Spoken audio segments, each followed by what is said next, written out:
Bien, bonjour à tous, j'espère que vous allez bien. On se retrouve aujourd'hui sur Genshin Impact, mais pas in-game. On va parler de lore, on va parler du lore de Teyvat, donc Teyvat qui est le monde dans lequel on évolue dans le jeu, et on va passer en revue les 7 régions du jeu. Et je vais vous expliquer un peu donc quels sont les éléments de chacune des régions, quels sont les archons qui régissent chacune des régions, un petit mot sur ces archons, donc un peu ce qu'on peut savoir. Je ne rentrerai pas dans les détails évidemment du lore de chacune des régions, elles auront chacune une vidéo dédiée à leur lore à elles, propre. Et il y aura également une vidéo sur la guerre des archons qui va un peu lier tout ça, dans lesquelles on reviendra un peu plus en détail sur certains archons. Et bah du coup, on va commencer tout de suite avec la première région du jeu. Alors je vais évidemment présenter les régions dans l'ordre dans lesquelles elles vont sortir. Je vous mettrai toutes les sources de ce que je vais vous raconter ici dans la description de la vidéo. Donc on commence ici avec Mondstadt. Mondstadt qui est la première région du jeu, qui est la région Anemo, du coup qui est dirigée par l'Archon, qui est normalement régi par l'Archon Barbatos, donc qui est connu aussi sous le nom de Venti en tant que personnage jouable. Donc Barbatos, l'Archon du coup de Vent, qui est le dieu de la liberté, et qui fait partie des 7, et qui est également l'un des 2 derniers archons originaux encore en vie. Alors évidemment, il y a 7 archons qui régissent chacune des 7 régions, mais il y en a que 2 qui font partie des 7 archons originaux. Évidemment, je reviendrai là-dessus lorsqu'on parlera de la guerre des archons. Mais voilà, tous les autres, il y en a 5 en tout, qui ne sont pas des originaux, qui sont évidemment des remplaçants des archontes originaux. On revient sur Barbatos, du coup, Barbatos qui est le plus faible des 7. Pourquoi? Parce que la force d'un archon, elle est directement proportionnelle au niveau de contrôle et de culte qu'il exerce sur sa nation, donc sur sa région. Et Barbatos, évidemment, on le sait dans l'histoire, il a décidé de ne pas du coup diriger sa nation de Mondstadt. Il les a laissés libres, tout simplement. Du coup, il a une force qui est la plus faible des 7. Il a néanmoins quand même des fidèles à Mondstadt, malgré son manque de présence, mais voilà, c'est le plus faible des 7 en tant que archon. On a quelques visuels évidemment de lui, donc on a ici un visuel qui est tiré du manga, qui est un peu un visuel dans sa forme, je dirais peut-être angélique, dieu. Et on a également le visuel du personnage que tout le monde connaît, qui est Venti, évidemment, qui est le personnage jouable en jeu ici. Donc voilà un peu ce que je peux vous dire à l'heure actuelle pour faire court sur Mondstadt. On va passer maintenant à la deuxième région. La deuxième région qui est évidemment Liyue, Liyue qui est la région Géo, qui a pour archon Morax, aussi surnommé Rex Lapis, donc qui est également connu sous le personnage de Zhongli, qui va bientôt faire son arrivée dans le jeu, qui est du coup un peu la réincarnation de l'archon Géo. Alors Morax, qu'est-ce qu'on sait sur lui? Donc sur cet archon Géo, on sait que c'est l'archon du coup Géo, que c'est le dieu des contrats, on l'apprend évidemment dans l'histoire principale du jeu, que c'est le dieu des contrats, donc il va avoir tendance à passer tout un tas de contrats. On sait également qu'il dirige quand même sa nation, qui descend une fois par an lors du rite de la descente. Rite de la descente qu'on exécute évidemment dans le jeu, et où l'on voit évidemment l'exuvia de l'archonte Géo qui est mort, en fait, qui est assassiné, mais on apprend évidemment par la suite que c'est une machination, que c'est tout simplement l'archon Géo qui a simulé sa mort parce qu'il en avait marre tout simplement d'être à cette place. Et c'est évidemment le deuxième archon originaux avec Barbatos. Donc Barbatos et Morax sont les 2 archons originaux encore en vie. Les 5 autres qu'on va voir par la suite sont évidemment des remplaçants des archons originaux. Du coup, donc, Morax, il est connu sous plusieurs titres. Donc, il peut être appelé premier adepte aussi. Il est le dieu du commerce, le dieu des contrats, et parfois aussi le dieu de la guerre. Alors, le dieu de la guerre, on verra évidemment qu'il y a un archon qui est également le dieu de la guerre, mais l'archon Géo est aussi surnommé le dieu de la guerre. Et donc, il descend évidemment une fois par an lors du rite de la descente pour guider son peuple pour une année prospère. Il va dicter évidemment le commerce et le commerce qui est le centre d'intérêt de la région, hein. La région évidemment est une région portuaire comme on le voit derrière. Il y a pas mal de commerce ici, on le comprend également dans l'histoire, hein, qu'il y a également pas mal de commerce. Donc voilà un peu ce que je peux vous dire sur Liyue. Grosso modo, bien évidemment, je rentrerai plus en détail dans la vidéo dédiée à la région de Liyue et on en reparlera également lors de la guerre des Archons, on parlera de Morax. Bien entendu, on a également quelques visuels, hein. Évidemment, on a un visuel de Zhongli ici, qui est du coup l'Archon Géo actuel.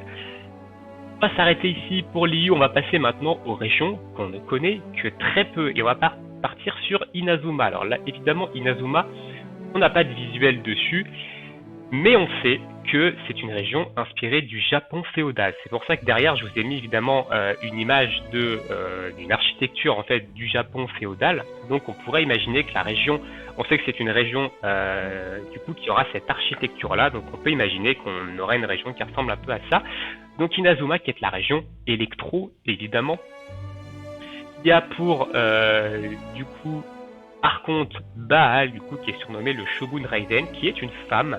On n'a aucun visuel du coup néanmoins sur elle, mais on sait quand même des choses. On sait que c'est l'archon c'est le dieu de l'éternité, donc l'archon électro, et que, eh ben évidemment, elle est en proie un peu à des difficultés dans sa région. On sait qu'Inazuma est en proie à des difficultés politiques. On sait que l'archon électro, du coup, le Shogun Raiden a fermé les frontières d'Inazuma, qu'on ne peut pas y accéder. C'est d'ailleurs notre prochaine mission à l'heure actuelle dans le jeu, c'est-à-dire trouver un moyen d'aller à Inazuma pour poursuivre la quête. Et on sait que du coup cet archon a fermé les frontières et également confisque les œils divins de son peuple. En fait, il décrète que les œils divins qui sont un cadeau des dieux pour remercier en fait certains humains qui se sont illustrés par des grandes prouesses, et ben les dieux leur ont offert un œil divin qui leur confère un pouvoir élémentaire, hein, en fonction de l'élément de l'œil divin. Et ben l'archon électro a décidé de du coup supprimer tous ces œils divins et récupère en fait les œils divins de son peuple pour les incruster dans une statue, donc une statue aux 1000 bras, qui est le dieu aux 100 yeux. Voilà. On en reviendra évidemment plus en détail quand on parlera d'Inazuma. Inazuma qui est la prochaine région qui va sortir du jeu, hein, qui est du coup qui devrait sortir potentiellement, je dirais, aux alentours de la 1.4 peut-être, c'est une hypothèse, donc 1.4 qui devrait arriver aux alentours d'avril 2021, donc on a encore quelques mois avant de voir arriver cette région. En tout cas, j'ai assez hâte parce que la suite de l'histoire me hype pas mal, mais évidemment, il y aura une vidéo dédiée à Inazuma quand elle sortira, quand on aura plus d'infos sur le lore, on aura plus d'infos sur ce qui se passe dessus, qu'on aura du visuel évidemment sur l'archon électro, et voilà. Néanmoins, on sait quand même qu'il y a certaines persos qui sont liés à cette région, et notamment une qui est Kamisato Ayaka. Kamisato Ayaka qui a été présentée lors de la CBT 1 ou 2, je sais plus, et qui est un personnage très attendu, hein, qui est du coup un personnage épée à une main de type cryo 5 étoiles et qui devrait évidemment sortir en même temps que la région, donc 1.4 minimum, je rappelle, mais tout ceci n'est qu'une simple hypothèse, hein, ne voyez pas ici un leak, c'est juste une hypothèse. Donc voilà un peu pour Inazuma, un peu ce qu'on sait pour l'instant sur cette région. Et là on va commencer à rentrer dans les régions qui sont extrêmement floues. On va parler de Sumeru. Sumeru qui sera la 4e région, qui sera l'élément Dendro du coup du jeu, élément Dendro qui pour l'instant n'est pas représenté dans le jeu en termes de personnages jouables. On n'a pas de personnage jouable de l'élément Dendro. Il y a quelques mobs où vous pouvez combattre quelques mobs sur la map qui ont cet élément, mais pour l'instant cet élément n'est pas représenté. Alors Sumeru, on sait que c'est une ville qui a un aspect désertique. On sait également que c'est une ville où on apprend la magie. C'est que Lisa a étudié la magie à la Sumeru Academia et qu'elle était considérée comme la meilleure étudiante qu'ils aient vue en 200 ans, mais elle a quand même choisi de retourner à Mondstadt après avoir été désillusionnée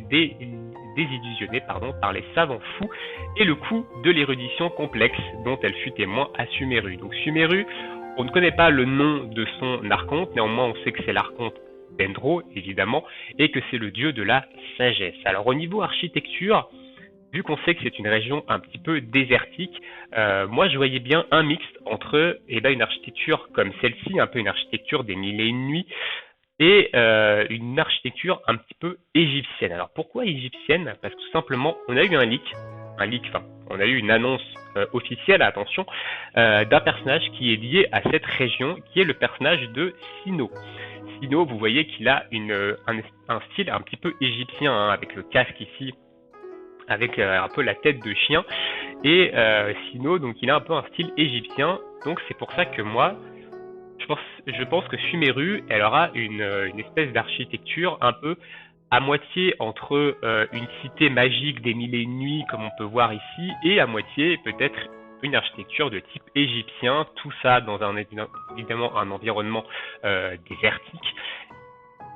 Donc voilà un peu tout ce qu'on sait sur Sumeru. On sait vraiment pas grand chose. Évidemment, Sumeru, c'est la 4e région du jeu. Elle sortira, je pense, pas avant fin 2021, honnêtement. Si jamais Inazuma sort vraiment en avril 2021, Sumeru devrait sortir pour moi fin 2021, soit à peu près 6 mois après. Je pense que un rythme de une région toutes les 6 mois, on est quand même pas trop mal, voire 6-7 mois. Donc voilà, je pense qu'on devrait arriver sur Sumeru d'ici fin 2021, à voir évidemment comment MiYoYo a décidé de faire sa chronologie. Mais voilà, donc voilà pour Sumeru. Pas grand chose évidemment, on reviendra dessus quand on en saura bien plus. On va passer maintenant à la 5e région. La 5e région qui est Fontaine, la région Hydro. Même chose, on ne connaît pas le nom de son archonte, hein. On sait que c'est évidemment l'archonte Hydro, mais on ne sait pas grand chose, hein, sur cette région. Néanmoins, on a eu quand même une annonce de personnages qui sont liés à cette région, qui est du coup Linné et Linette ici, et on sait que cette région, c'est un peu une région qui est, je dirais, en proie à la fête, à tout ce qui est cabaret, une région assez littéraire aussi. Il va y avoir un peu de plans d'eau, et honnêtement, moi je verrais bien cette région qui ressemble un peu à ceci ici. Donc ceux qui reconnaissent ici, c'est le jardin de Versailles, hein. Donc un peu une architecture dans ce goût-là, peut-être un peu plus moderne. Alors il faut savoir que Fontaine, c'est une région qui va être inspirée de la France. Voilà, ça a été dit, ça a été une région inspirée de la France, donc on risque d'avoir peut-être beaucoup de fontaines, beaucoup de choses comme ça. Une région assez, je dirais, assez peut-être romantique et très axée également sur tout ce qui est cabaret, sur tout ce qui est cirque, etc. Comme on peut le voir évidemment avec l'artwork ici de Linné et Linette, hein, qui ont clairement un style de cabaret, hein, tout simplement. Donc à voir, on n'en sait pas plus évidemment sur cette région-là. Donc on verra évidemment bien quand elle sortira. Donc 5e région du jeu pour en 2022. Honnêtement, je pense, si jamais Sumeru sort fin 2021, la région de Fontaine devrait sortir aux alentours de peut-être 2e trimestre 2022. Tout ça c'est de l'approximatif, donc on y reviendra bien entendu sur cette région quand on aura plus d'informations sur celle-ci. On va passer maintenant à la 6e région qui est la région de Natlan, la région du feu tout simplement, et on nous dit, on a quand même un peu plus d'informations sur cette région parce qu'on sait que potentiellement l'archon s'appellerait Murata. Alors Murata, pour ceux qui jouent à Honkai, et ça va forcément leur parler, hein, Murata Himiko, et du coup peut-être que l'archon pourrait ressembler un peu à ça. Donc les cheveux rouges, c'est potentiellement vrai, vu que dans le manga par exemple on a le peuple des fils de l'archon du feu qui ont tous les cheveux rouges, et on sait quand même certaines choses ici. Donc ici c'est évidemment un artwork de Murata Himiko de Honkai Impact, hein. C'est pas du tout un artwork qui vient de Genshin Impact, c'est juste une supposition, hein. Évidemment, vu que peut-être que l'archon s'appellerait Murata, et du coup sur Murata, donc on sait que c'est l'archon évidemment Pyro, et que c'est le dieu de la guerre, et également appelé la dame du feu, donc c'est une femme, Murata, et donc c'est le dieu de la guerre. Et honnêtement, en termes d'architecture sur cette map, pour ceux qui connaissent un peu le dernier maître de l'air, je vois bien quelque chose qui ressemble un peu à la nation du feu dans le dernier maître de l'air. Donc ici je vais vous mettre le palais de la Nation du Feu, hein, ici, vous voyez qu'il ressemble un peu, donc aspect un peu métallique, guerrier. Pour ceux qui ont vu le film, ils ont également des bateaux qui sont très très métalliques, qui sont en relation avec le feu, avec la guerre, donc quelque chose d'assez sombre, peut-être une région qui pourrait être une région peut-être minière aussi, un peu dans ce style-là, mais moi je vois bien quand même une architecture comme ça, un peu sombre, dans les couleurs de teinte jaune, noir, rouge, hein, donc quelque chose qui fait penser vraiment à la guerre. On a également un personnage qui est lié à cette région-là, qui est Yassan, du coup, qui est ce petit perso, donc on ne sait pas du coup son élément, on ne sait pas son arme, hein. On n'a pas d'infos ici, on voit pas qu'il porte une quelconque arme ici, donc peut-être que il a l'air de se battre avec ses poings. Peut-être qu'on aura une nouvelle classe qui sortira à ce niveau-là, une nouvelle classe d'armes, hein, donc du coup une arme qui serait des poings tout simplement. Moi ça m'intéresserait pas mal quand même qu'il y ait des nouvelles armes qui sortent. C'est pas possible hein, qu'ils sortent des nouvelles armes pour évidemment enrichir un peu le gameplay, parce qu'au bout d'un moment ils vont être un peu à court, hein. Donc voilà, je vais vous remettre évidemment ici l'image de l'Archon, enfin pseudo-image de l'Archon du coup Pyro, mais la région de Natlan, donc 6e région du jeu, donc fin 2022 très certainement. Honnêtement, j'ai très hâte que cette région sorte, alors ça sera évidemment dans quelques temps, mais c'est une région qui m'attire vraiment pas mal. Alors, à savoir évidemment que chaque région qui est liée à un élément débloquera l'élément pour le personnage principal, hein. Dans le jeu, on a déjà l'élément Anemo, l'élément Géo. Prochaine région, c'est Inazuma qui est l'élément électro, donc l'élément électro sera la prochaine région débloquée sur le personnage principal. Donc moi j'ai hâte quand même de voir les skills et les constellations du Pyro sur le personnage principal. On a le temps d'en reparler évidemment vu que cette région c'est dans longtemps. On va passer maintenant à la dernière région qui est quand même une région assez centrale dans le jeu, malgré que ça va être la dernière région qui sortira, c'est Snez Naya. Snez Naya, c'est la région du coup Cryo, c'est la région natale des Fatui, et les Fatui, on va en entendre beaucoup parler parce qu'ils sont au cœur en fait de toute l'histoire du jeu, hein. On sait qu'ils tirent un peu les ficelles dans différentes régions, ils essaient de semer un petit peu la discorde, et on sait que l'Archon, du coup l'Archon Cryo, qu'on connaît seulement sous le nom de la Tsarine, cherche à récupérer les gnosis des différents archons. Alors les gnosis, rapidement, qu'est-ce que c'est? Parce que évidemment, on ne sait pas trop ce que c'est, mais les gnosis, c'est l'essence des archons. Donc ça veut dire que c'est une fiole, enfin c'est quelque chose qui va tirer son pouvoir de Celestia, et qui va permettre en fait tout simplement de canaliser en fait le pouvoir de Celestia, et bah évidemment donner du pouvoir aux archons. Alors la définition exacte, c'est que c'est un objet utilisé par les archons puisé directement dans l'énergie de Celestia, et la preuve de leur statut d'archon élémentaire. Voilà, donc elle a déjà récupéré le gnosis de Barbatos et le gnosis de Morax, donc des deux archons, l'Archon Anemo et l'Archon Géo. On ne sait absolument pas pourquoi à l'heure actuelle elle veut récupérer en fait les gnosis des archons, et on devrait évidemment le savoir dans un petit moment, dans très longtemps, vu que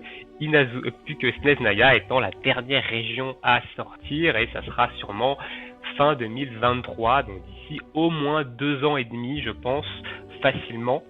Néanmoins, on sait quand même certaines choses, hein. On sait que, mis à part le fait que le plan de la Tsarine, c'est de récupérer les gnosis des différents archons, et ben on a quand même quelques personnages qui sont liés à cette région qu'on a évidemment vu. Alors, il y a un personnage dont on nous parle dans la quête de Tchal, du coup, de Tartaglia, c'est le Dotor. On nous en parle également dans le manga, je vous mettrai le lien dans la description du manga. Le Dotor qui est axé au centre du manga, qui est du coup l'un des 11 exécuteurs Fatui.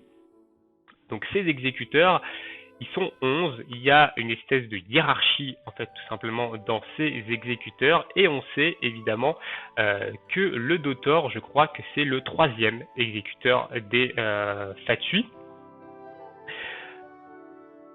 Donc voilà, on a ce Dotor ici, on en a également d'autres hein, dont on a, qu'on a rencontrés, hein. Alors juste je vérifie simplement que je dise pas de bêtises au niveau du Dotor. Le Dotor, c'est le troisième. Voilà. Le Dotor, du coup, c'est le troisième des exécuteurs Fatui. On a ensuite un personnage qu'on a rencontré évidemment en premier, qui est la Signora. La Signora qui est le septième exécuteur des Fatui qu'on rencontre à la fin de la quête de Mondstadt. C'est l'exécuteur qui va voler le Gnosis à Venti, donc à Barbatos, l'archonte de vent. On a également Child, qu'on rencontre dans la quête de Liu, donc à la fin de la quête de Liu, qui est le 11e exécuteur des Fatui, qui lui va voler également le Gnosis de l'archon Géo. Et on a évidemment eu un personnage qui a été annoncé officiellement, qui est du coup Pulselina, qu'on voit ici avec ses sbires derrière. Alors Pulselina, on le rencontrera évidemment quand on ira dans Snezhnaya, et c'est le premier exécuteur des Fatui. Donc on va pas le voir tout de suite. Néanmoins, il y en a un autre qu'on a vu récemment et que j'ai oublié de vous mettre ici, que je vais vous mettre juste maintenant. On en a un autre qu'on a vu apparaître récemment dans la quête de l'event, c'est Scaramouche, donc Scaramuccia, qui est le 6e exécuteur des Fatui et qu'on va revoir prochainement, à savoir que lui, quand il nous parle, il nous dit venir d'Inazuma, et évidemment, il a été sûrement envoyé à Inazuma pour un peu semer la discorde, et peut-être qu'il est à l'origine tout simplement de ce qui se passe à Inazuma, du fait que l'archonte Electro ait fermé ses frontières, qu'elle veut récupérer les œils divins, etc. Peut-être que Scaramuccia ici n'y est pas pour rien. Donc on le reverra sûrement dans la suite de l'histoire. J'ai hâte en tout cas de revoir parce que ça a l'air d'être un personnage très intéressant lui. Au niveau de ses attributs, donc on sait que Child c'est un hydro-arc, évidemment il est jouable, c'était la dernière bannière sortie. La Signora potentiellement c'est un cryo-catalyste, peut-être qu'elle sera jouable un jour, peut-être pas, on n'en sait rien. Scaramuccia en tout cas c'est un catalyste électro apparemment. Au niveau de ses attributs, j'espère qu'il sera jouable un jour, honnêtement, parce que le personnage est plutôt stylé. Alors, il y en a qui aiment pas son chapeau, mais moi, je le trouve plutôt stylé. Donc voilà, on a fait, évidemment, le tour ici un peu de toutes les régions. Tout ce que je voulais vous dire sur les régions, des potentielles hypothèses qu'on pouvait émettre sur ces différentes régions. Snezhnaya, pour terminer, a été inspiré de la Russie, donc on sera dans un paysage enneigé avec une architecture assez russe. Alors j'ai pas trouvé d'image qui pourrait refléter un peu quoi ressemble cette région-là, mais du coup, voilà, c'est une région un petit peu industrielle dans la neige.